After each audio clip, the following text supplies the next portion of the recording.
One of the greatest lies ever told to humanity by medicine is that salt is bad for you and that salt increases your blood pressure. It does not, and you have been lied to. Now, I have to say this because, for example, let me set the stage here, Seth, and I will not take so long to answer all these questions, but this is a big one. High blood pressure drugs are a massive, massive boon for the big pharma drug complex. They sell tons of these drugs. In 2016, Tel Aviv University, Seth, decided to do the largest research study ever on high blood pressure. 2016. It's only 8 years ago. They actually followed 500,000 people in 49 different countries for 10 years. The people with the best average blood pressure were those who ate the most salt in their diet every day. So let me give you some perspective. The FDA tells you that you can only eat up to like 2,400 milligrams of salt a day. The American Heart Association says it's only 1,100 to 1,200 milligrams a day. That's half.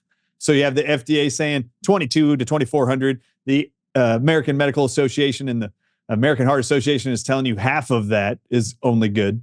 Well, the truth is Tel Aviv, Israel figured out that the actual best amount of salt that you should be consuming every day to keep your blood pressure normal is between 6,000 milligrams and 9,000 milligrams of salt. Now, just for perspective, that's 8 times more than the American Heart Association tells you should eat every day. And that is 4 times more than the FDA tells you that you should take.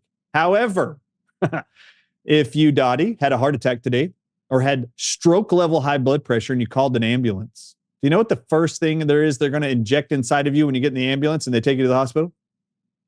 Saline. Without ever talking to a doctor, they're going to inject you with saline. You know what saline is? 9,000 milligrams of salt in that bag of water. And if you have extremely high blood pressure at stroke level, Seth, did you know they do 2 of those bags in what they call a push? They will push 18,000 milligrams of salt inside your body. And guess what happens? Your blood pressure starts coming down. Now, the truth is every single patient on earth who is considered sick for any reason or dehydrated and goes for any reason to a hospital, every patient only has one thing in common. Just close your eyes and think about it. Every disease, every condition, they all have only one thing in common being pumped into their body the whole time they're in there. Salt, 24/7, 9,000 milligrams per bag, and they're charging you. They only are charged $2 a bag to buy those bags of salt. Do you know what the average adult charge for one bag is in a hospital in America? $893 they bill your insurance for a $2 bag of salt water. Children are charged $400 by their insurance. It's the largest racket in medicine. So if you would please consider increasing your salt intake and potassium intake. Your kidneys are what release water out of the body. The kidneys operate with what are called sodium potassium pumps. What's another word for sodium, Seth? Salt.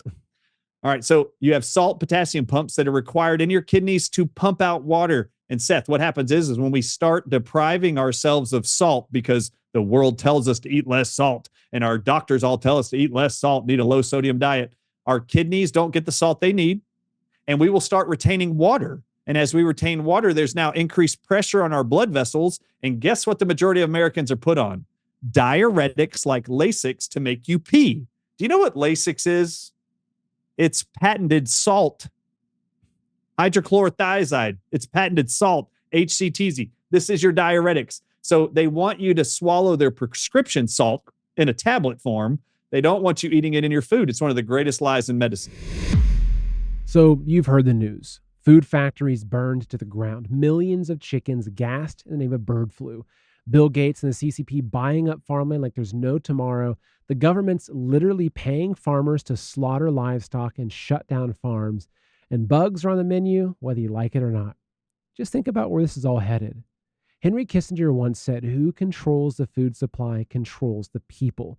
And history is full of stories of tyrants using food to break people's will. Now, you're watching my show, which means you're probably not the type of person that'll bow down to tyranny.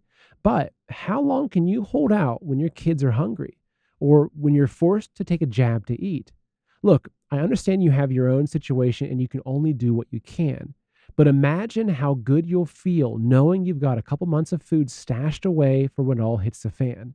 And as the old saying goes, it's better to have it and not need it than need it and not have it. But listen, not all storable food is created equal. A lot of the big food bucket companies use cheap fillers to lower the price per calorie. But in fact, it's during those difficult times when medicine's hard to come by, when clean water is hard to find, perhaps when you're struggling to survive, that's when nutrition matters more than ever. So this is why I recommend Heaven's Harvest. They're a Christian, patriot-owned company that has high-quality storable food that'll last for up to 25 years. So don't waste another minute. Go to heavensharvest.com, and when you use the promo code Seth, you'll save 15% off your entire order. Again, that's heavensharvest.com and promo code Seth to save 15%. Folks, order now before it's too late.